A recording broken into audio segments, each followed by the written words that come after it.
and welcome to Conscious Pathways, the podcast where we explore the intersection of education and social justice through transformative conversations. I am your host, Brittany, and I am so excited to have you here. First things first, if you would like to support the podcast, you can join my Patreon. I've linked that in my show notes below.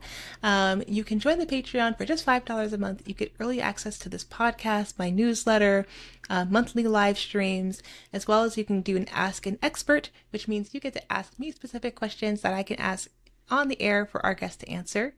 And if you want to join that, again, that's in my show notes below. It helps support the podcast. I have a dream of eventually getting a podcast editor. And so that will actually help me support that. And that will free up a lot of my time and space to do more for this podcast and expand my reach. So if you want to support me, you can do that there. As always, just listening to this podcast episode and sharing it with your friends and your people and your colleagues. That helps me out a whole lot, so I appreciate you all for doing that and being here. With that said, I want to introduce this week's podcast guest, which is Dr. Sarah Toutant. Dr. Toutant is a Director of Diversity, Equity, and Inclusion at the Childcare Resource Center, which employs over 1,000 staff as one of the largest nonprofits in the state of California. She earned her PhD in Urban Education Policy from the University of Southern California, USC. Dr. Toutant invests herself in causes academic, professional, public, or otherwise related to advancing equity and developing anti-racist practices. Dr. Toutant is an experienced DEI consultant who has assisted companies and organizations with installing practices that prioritize equity. I learned so much through this conversation with Dr. Toutant. She is just a fantastic woman, great knowledge. We talked about higher education. We talked about DEI in the workplace and how we can help support that and what that looks like from a systemic perspective, and especially how we can support students in their activism and how we can support teachers in their activism in higher education as well. This is a great conversation, whether you're in higher education, whether you're interested in DEI work, whether you're interested in doing that in your classroom. We talked about all of it, so let's hop into that conversation.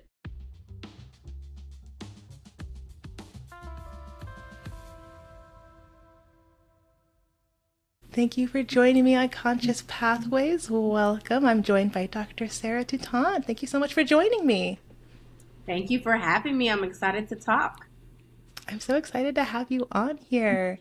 Tell me a little bit about your background in education.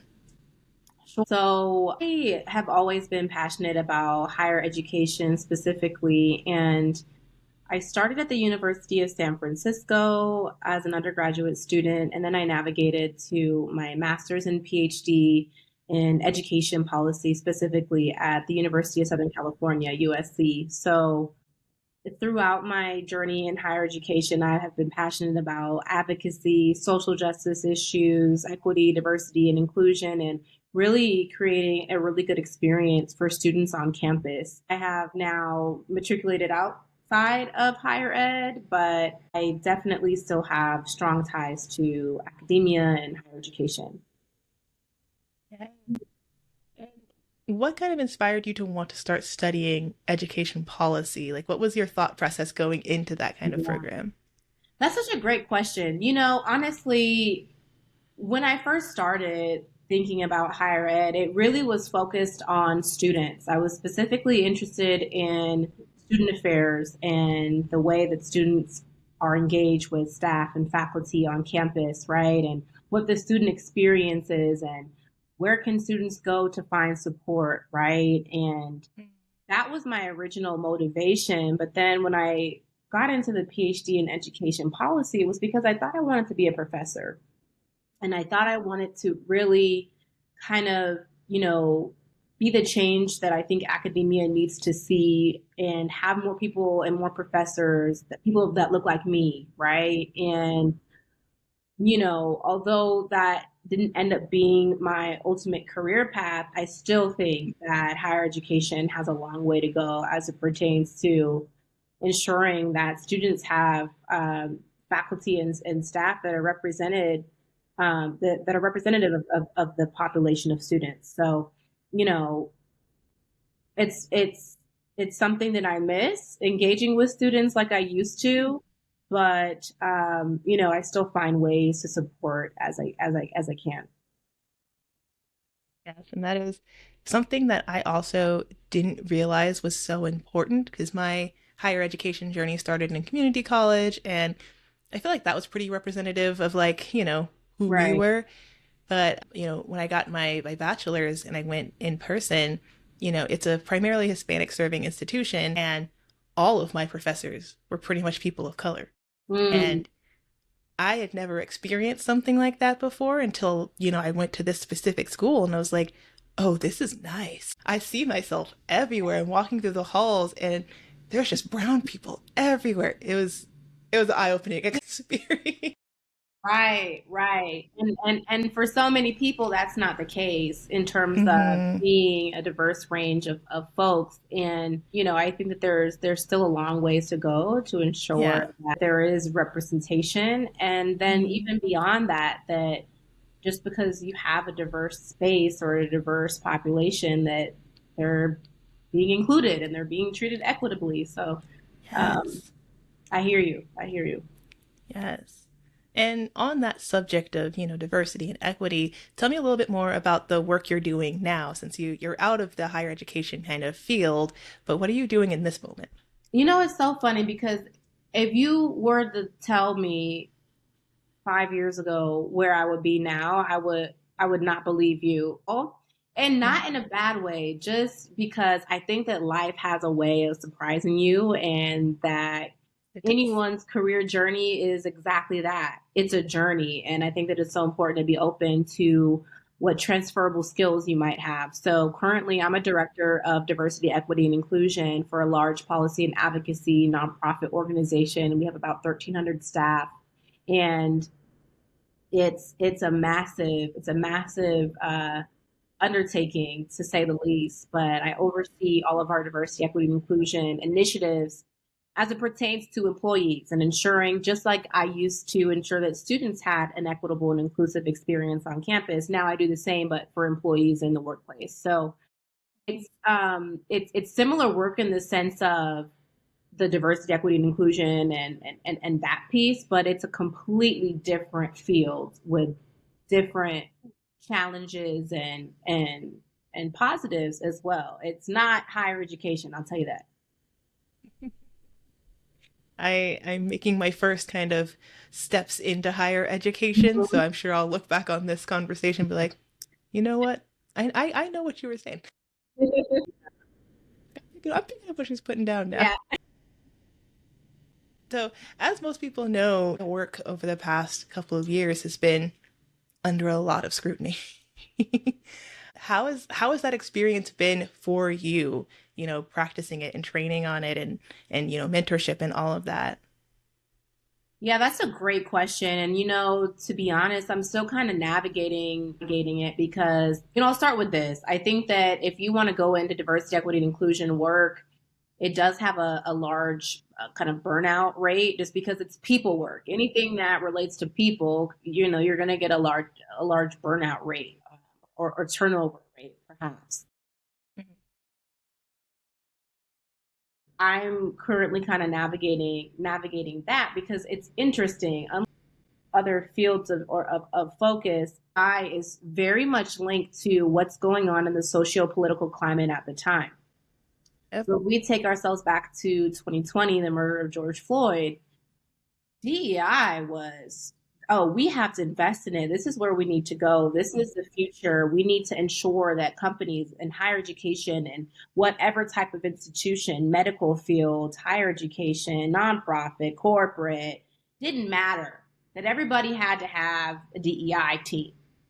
Yep. Now, what we're seeing is what I would consider an attack on DEI. But I mean, if you look historically, there's always been an attack on advocacy. There's always been an attack on standing up for the most minoritized. So I just think that this has been going on for decades. So I just think the field's going to continue to shift and change as anything does. Mhm. Maybe it won't be called DEI in 5 years. Maybe it will be called something else. I don't know.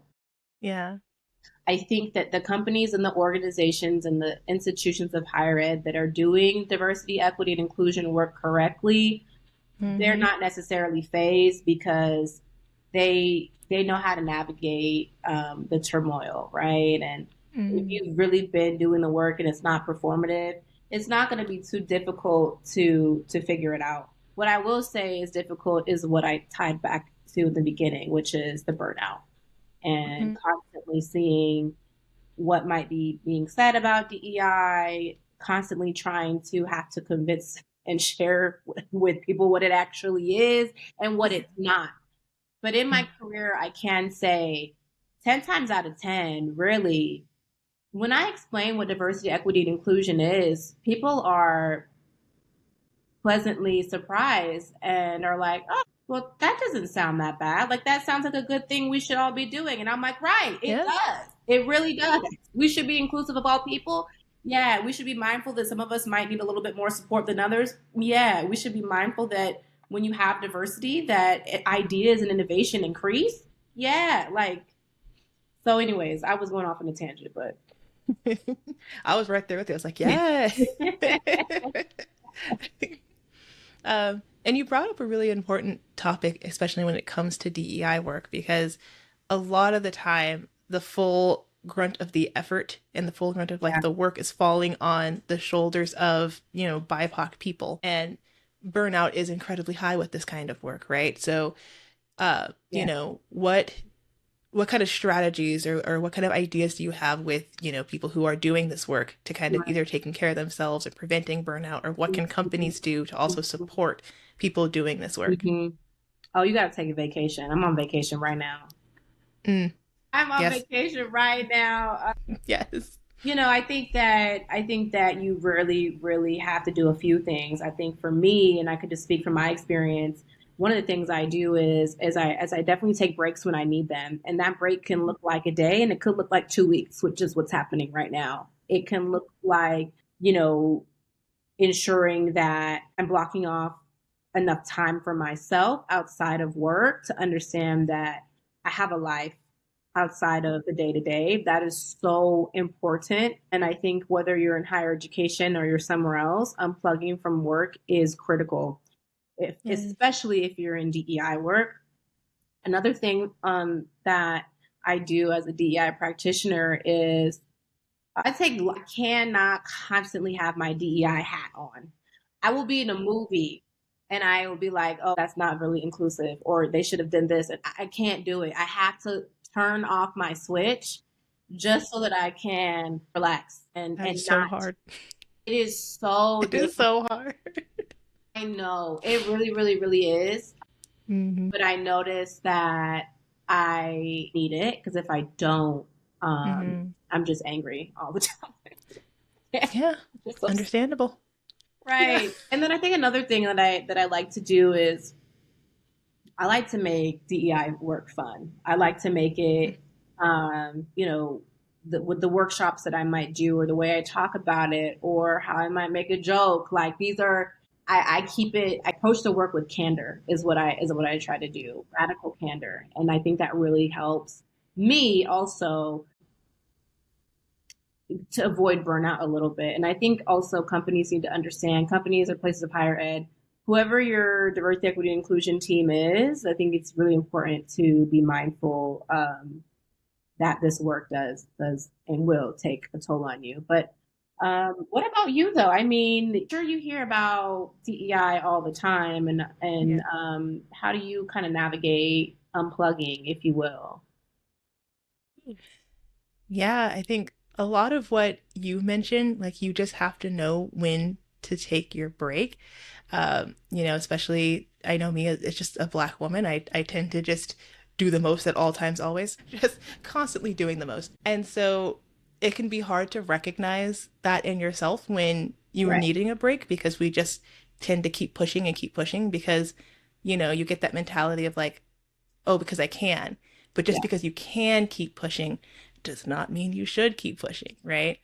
And one of the most interesting like pieces of information I learned about burnout is that once you cross that threshold into like you are now burned out, it can take up to like 3 to 5 years to get back to kind of homeostasis, to where you feel like you're out of it. And that's something that I carry with me so much, right? I have to just kind of remind myself that if I'm not taking care of myself now, if I'm not taking that step back when I need to be taking that step back, if I'm not taking my breaks when I need to take a break, then it's going to be years, And I feel like I did burn out. And so I kind of saw how that happened. And, you get out of the thick of it, but the effects of it are still there, Right. And you can still feel the effects of it just there. It's so hard. It's like you're in this like foggy state Yep. for like years, Oh know? yeah. Oh yeah. Yeah. I hear you. I Mm-hmm. think that um, especially as you were mentioning your identity as a Black woman and just constantly trying to reach for the stars. I mean, we know by race and gender, Black women have the most are the most educated in terms of formal education and higher education and bachelor's degrees. And I think a lot of us are really always trying. I don't know where it might come from as an individual, but maybe trying to find our place in the world, trying to show the world that we have a voice, and to I always say, like, when Black women are bored, like, we go get degrees, like, Yeah. and that's what I did. Not me literally looking at PhD programs last week. Exactly. When I had finished my PhD, I had pushed too hard. I had pushed way too hard. And so by the time I finished, everyone was asking, okay, when's the grad party? What are we doing? Da, da, da. I had a cute dinner with some close family and friends. And then for the next 7 weeks, I slept. And I just slept at home. I did. And it wasn't honestly by choice. I think my body just shut down. I'm not even gonna lie. Yeah. But I came back better, but I learned my lesson, not to push, because it's just not worth it at the end of the day. It's not worth it, and your body it'll tell you, and Oh it'll yeah. give you the signs, it'll give you some warnings, it'll be like, hey, maybe you should take a break, go lay Right. down, take a Exactly. nap, I'm tired. And again, sometimes we're just like, but I can keep pushing. And again, just because you can does not mean you should Does keep pushing. not mean you should. Just because you can doesn't mean you should. Look, I Yes. am working on a project, um, and what I hope to come out of the project is that can help inspire or share my story with others, to share that, hey, I did everything the right way, if you will. I went to college, I got all these degrees, I got this big job, I did all this, and then what? Yep. And then what? And then what? Yeah. I think it's so important to find satisfaction in the present, Yes. and to know that career journey is a journey. And Yes. I know we're not even talking about DEI. I know I'm getting into something else, but I think it is related. I think it is It related is, yeah. to ensuring, just if you have to make an inclusive space for yourself too. Absolutely. Absolutely. And I think it's important still on that topic of knowing when to step back. I think, in social justice, there's that idea of like, stepping up and stepping back, right? And in Western culture, we kind of get very individualistic, and it's very, individual focus, me focus, what do I need, all those different things. And we kind of forget the collectivist part of it, Right. where, sometimes someone can step up, but sometimes they need to step back, right? And that leaves room for someone else to step up, right? And so that goes into building a community, and building a community of people around you, building a community, where you're trying to work. And once you start doing that, and I'm incredibly lucky. I have just a beautiful and amazing supporting partner. And when I get into my doing the absolute mosery, he's like, hey, what if you just what if you didn't? Right. Yeah. And that's such a blessing. It is, Yes. and for people Yes. listening, whether it's a partner or whether it's a friend or Yes. or a family member, having someone to kind of anchor you back and remind you Yes. that it's not that deep and you need to sit down is so Yep. important.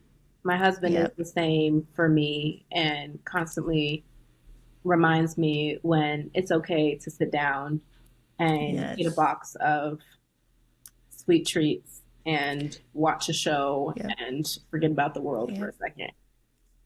Yes. That is so important. Find you a person who will keep you in check. You can't control me, but Right. You Right. could tell me like, hey, it seems like you're a little tired. Do you want a snack? Here's a blanket. Let me put on the office for you. And I'm like, oh, that's nice. This is nice. Yeah. Wait a minute. Just my husband knows, give me a sweet treat, a donut, Yep. a brownie, something, There you go. There you go. and I'm good. Yes, yes. But shifting gears a little bit, so in terms of, your work in DEI and the work that you're currently doing, how do you kind of how do you measure the success of, a program or a training or, an initiative? What does success look like in terms of that? Right, right. I think in DEI work, it's really important to have metrics and Mm-hmm. to have goals and to have timelines and to know what partners you're working with. And so for me, one of the things that I like to do to measure what we're working on is obviously numbers of people who have attended and assessments and things like that. A lot of companies do engagement surveys and things of that nature, any type of survey. But what I think is most important when measuring DEI work is um, it really is a feeling of culture, and it really is a feeling of understanding and trying to see, does the culture feel different than where we were 2 years ago, or are we where we were 2 years ago, right? Yeah. And so that's tough. That's tough. And Yes. one way I like to measure that too is to see how normal DEI conversations are in the workplace or in the classroom or what have you. The more people that know what DE and I means, that's a win for me. Besides the assessments and the surveys and the data and the numbers and all the things, but that's what I would say about measurement and I success. think, Yeah. yeah, because I think when people think about, DEI and stuff like this, they're not quite thinking of it as, a science, essentially. They're not thinking of it as this very legitimate thing. And so I think being able to have those numbers and say, yeah, this is how we're measuring the success of this program, and really taking in this data and really making meaningful, you know, action plans because of the data that we've collected and because of that, and knowing exactly where we want the end place to be. So it's not just, Mhm. oh yeah, you had a training and now you are now a DEI workplace and you never have to DEI ever again. Right. You're an That's, expert, and everybody, yeah, yep, everybody knows yep. everything about DEI. Everyone can DEI successfully now. Right, right. And that's the thing. Like, one of the most common myths about DEI is that it's instant, and it's not. It really Yep. takes a multi-level layer approach, and it takes time. And also, it's not the responsibility of one person or one team. You have your person that might lead the initiatives and the strategy, but ultimately, it's up to everybody to be a part of the conversation and to what ultimate success looks like. And I hate saying this, but it's true. Ultimate success looks like DEI not having a job. And I hate to Yeah. say that because I'm like, ooh, I like my job. I need my job. But Yeah. Yeah. but again, culture shift and changing minds and changing culture and changing behavior, it takes a lot of time. And the idea is that one day, whether you're in higher ed or you're in a different space, that everybody will adopt DEI, and it's not something separate. It's embedded to every single thing that you do, from your recruitment to your retention to your workplace practices to the way you might be interacting with students to your orientation ceremonies, literally quite everything. Um, Yeah. that's the goal. That's what success looks like for me. Yes. Yes. I love that. Because I say the same thing in education as well. I'm like, yeah, in a perfect world, I would still be in the classroom teaching. I would teach for the rest of my life. If the education system was perfect and had no flaws, I'd be like, yeah, I'll Right. just be in the classroom. I love teaching. I love being in the classroom. But my job today exists because there are problems in the classroom and there are difficulties, and Yeah. you know, I strive to make sure that all of our classrooms are inclusive and accessible. And that's the world that I want to live in, and that's the future that I want to see. So that's just part of my role as I Yeah. continue to fight for these things and talk about these things. And I'm like, yeah, I don't want to be talking about this forever. Right. I don't think that any person that is passionate about social justice and equity and Mm, inclusion issues wants to be talking about this till the end of time, but we will if we no. Yeah. Yeah, if it calls for it, I will right. be 90 years old and I'm like, so anyways, And I'll another still be thing. out there. Right. Yeah. Yep. I'll be out there with my 11 degrees. Mm-hmm. I always say people ask me how did I get into DEI work, and I'm like, well, Mm, I was always a college student that had the megaphone in my hand who was saying something. mm, Okay, yep. I was the person Mm, that was writing a list of student demands, right? mm, And and and I think that now I've learned how to be more strategic with how to get change, yeah. but I certainly will not stop speaking up either. So I hear you. Yes. Yes. And speaking of kind of student activism, that's been something that has been in the news more recently, Yeah. with students protesting. Obviously, students have been protesting for years. They've protested the Vietnam War. They've protested so many things, right? Oh yeah. And my social justice heart loves to see young people still getting actively engaged Yeah. and protesting these things. So, students are protesting, the genocide that's happening in Palestine right now. And we've seen some mixed reactions to that. Some institutions are like, okay, I want to hear you. Let's see what we can do. And some institutions have completely divested, Yeah. and other institutions are going in the opposite Yeah. direction of Yeah. that, Yeah. and really trying to suppress that student activism. So, in terms of student activism, what can institutions do to respond more constructively to students, especially when they're asking for things like anti-racism, when they're asking for DEI work, or they're protesting social things like that. What can institutions do to really Yeah. engage with students? I think that student activism is a beautiful thing, and as you mentioned, it's been here for years and years and years. And I think it's what we need. I think that the young people know exactly where we're headed and what we need to be aware of as things change and as they grow or as they don't. So I think that people Mm, need to be. I think that institutions of higher education need to listen to students. That is quite literally all that students ask for. Listen to us, yeah. and don't listen to us to respond, but listen to hear us. Listen to what we're sharing with you, and be open to a new idea that might not be what you think. Because I think a lot of it is really generational issues as well. Oftentimes, younger generations aren't given the same platform for their voices to be heard, and I think that when people are listened to, it can go a long way. If you look at how things were handled in Cal State, Sacramento, really what the president there did was he started with listening sessions. He was talking to students. He was on the ground, and he gained a lot of respect from students, and therefore was able to be in conversation and be in community with them, and they were able to resolve because he just sat. No, I think that's really spot on, because I think, you know, part of that protesting piece is making enough noise so that you can be heard, right? Either whether that's, literally making noise, whether that's causing an inconvenience to people and structures and things like that. But at the end of the day, it's we have something to say. We have not been historically listened to. We're at this point now.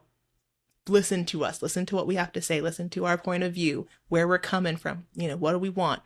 Um, and I think that's part of that youth adult partnership, especially in higher education institutions, is really forging those youth adult partnerships and utilizing, working together with both young people and people who have experience in the field. That's one of the most beautiful parts about higher education, is that you have that connection and that ability to do that, which is so beautiful. And we've had so many beautiful things come out of that when we forge those partnerships and actually listen to young people and involve them in these types of decision making.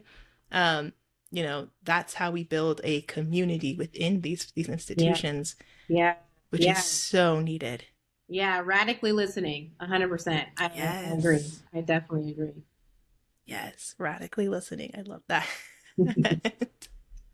um, so, in terms for, educators or educators out there,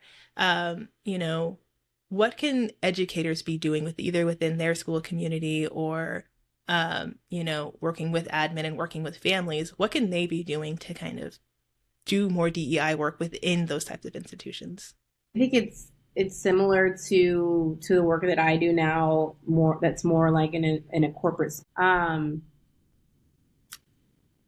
showing people how they're already doing diversity, equity, and inclusion work.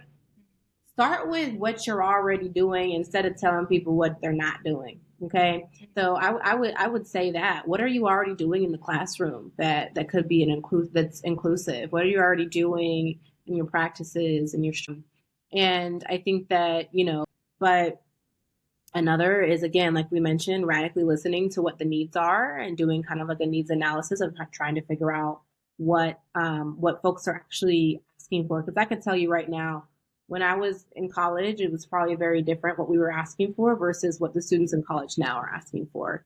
And so keeping Yes. up with the times and being very much aware of the student voice and centering the student voice in everything that you do. And also making tangible action steps. Look, you're not gonna always please every student, Yeah. but I think it's really important to have a plan and say, this is what we've noticed. This is what we're already doing. Okay, this is where we did an analysis and realized where we need to do a little bit better. And this is our plan, and this is our timeline, and this is how we're going to ask that you hold us to it. Right, starting somewhere and being intentional about what those pathways look like. I think oftentimes students get frustrated. Okay, you listened to me, and now 6 months, 1 year later, nothing has changed. So there's a balance of listening, but also having the strategic piece on how they'll move forward too.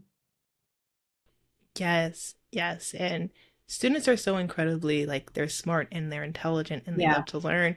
And especially if they're following, yeah, students are incredibly intelligent. And when you involve them in that, right? Students, especially if they're in that adolescent phase, they tend to want things to happen immediately and happen right now. Right, right.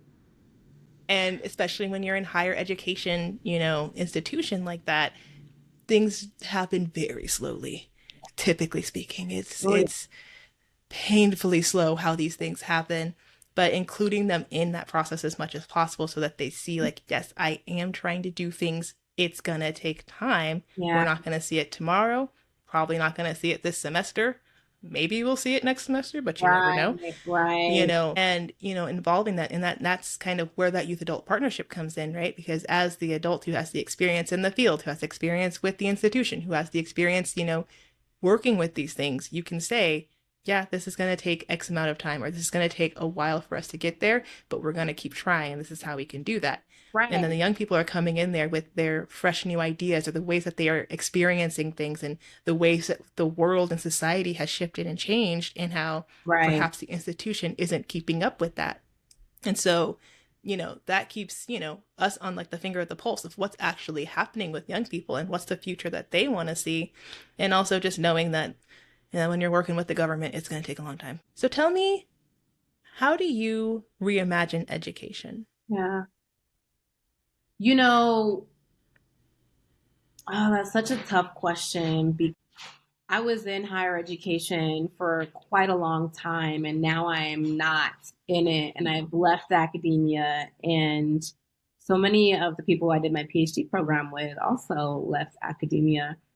Um, and the reason why I think is different for everyone, but I think the main component was that higher ed just moves too slow, and it is part of a larger entity and system that is rooted in racism, classism, sexism, and all the many isms and phobias that exist in our society. And so when I think about reimagining education, I think about reimagining the whole system itself. And I think that there is a lot to be to be done as it pertains to higher ed. I imagine it is more accessible to people, more affordable to people. I imagine that you can walk around on campus regardless of how you look or how you present, and you feel safe. I imagine that you know you will be learning from a diverse array of people, and that higher ed really is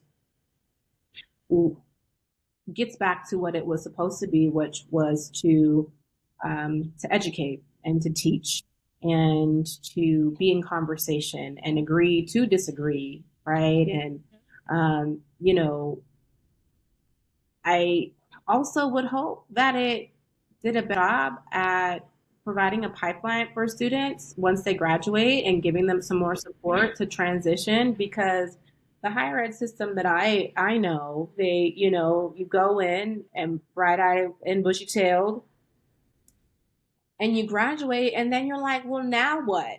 And how do I get a job? And how can I make my skills transferable? What does this resume look like? And do I have to use my degree in the field I thought I would? Like, there's so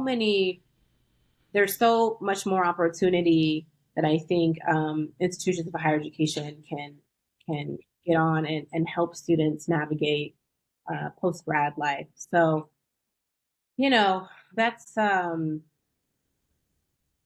I'm interested to see how it will continue to change. Yeah, that is such a beautiful reimagining. 'Cause it's like, yes, we want it to be inclusive and welcoming and comfortable for all people to exist.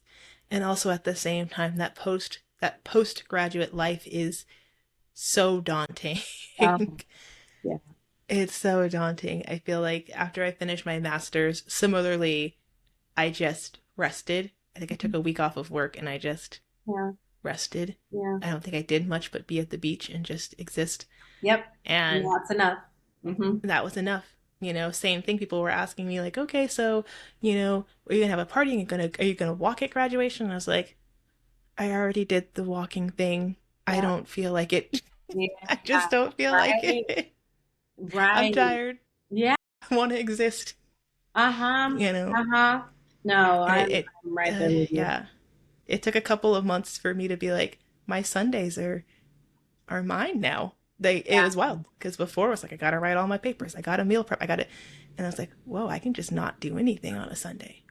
There's a Fascinating. lot. That's why Yeah. I always tell people, I'm like, look, if you want to go into higher ed, I will be extremely honest about the sacrifices it Mm. requires, and Yeah. and also be extremely honest for the type of degree that you want. It's not guaranteed that you're gonna get the job that you want, and that's why you got to get creative, and that's why Yeah. um into your network, and that's why you have to be not limit yourself. And higher ed's not necessarily going to teach you that. That's something that kind of comes with your own experience of, all right, I have these degrees and now what? Let me figure it out. And it's tough, but it's doable. And so what I want to encourage people that are listening to remind themselves is, whether you, whatever, bachelor's, master's, PhD, whatever your experience with higher ed, that you have more transferable skills than you know. And it's just about sitting down and reimagining what your life could look like and what you. Yes. Snaps for that. Because it's so true. You graduate with this degree and then you're like, okay, now what? And especially people who studied education and became educators.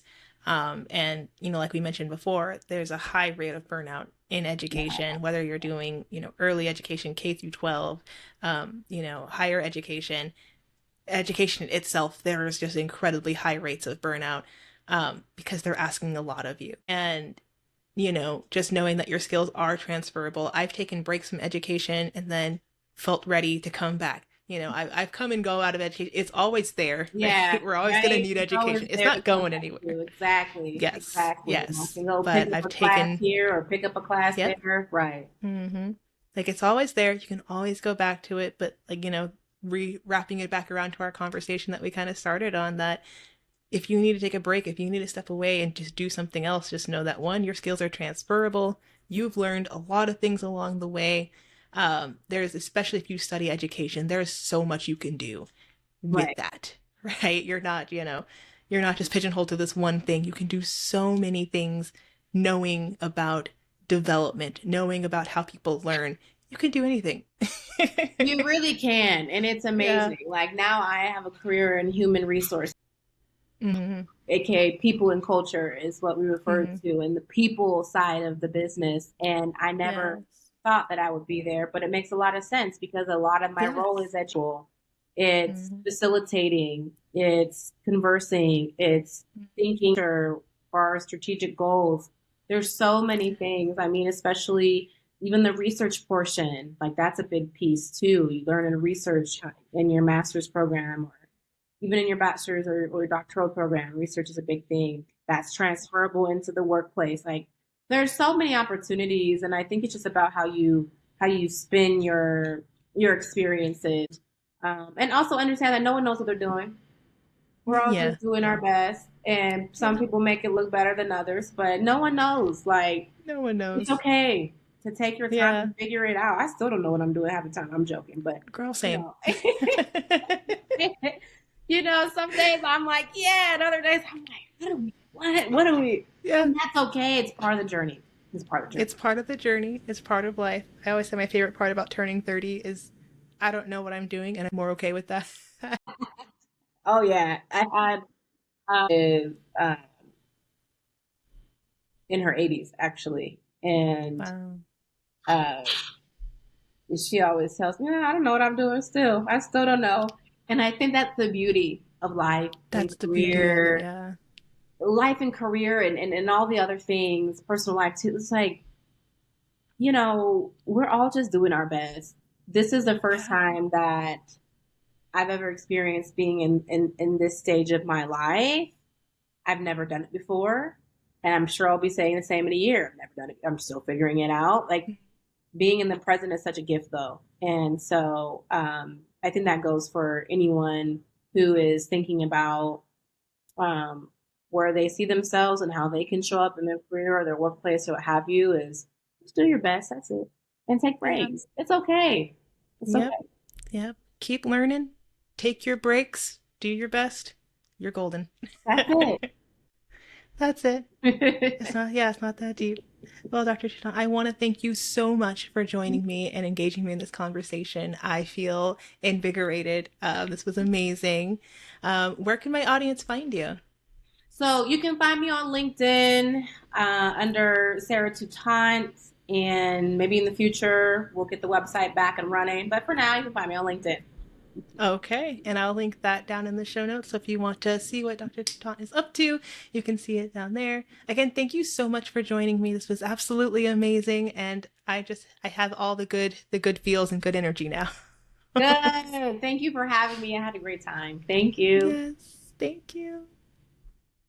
Thank you for tuning into Conscious Pathways. Don't forget to like, follow, and subscribe to Conscious Pathways wherever you get your podcasts. And don't forget to leave a rating or review. It really does help the podcast to find more listeners just like you. And until next time, navigate your conscious journey with courage and kindness. And I'll see you there for more transformative conversations in education.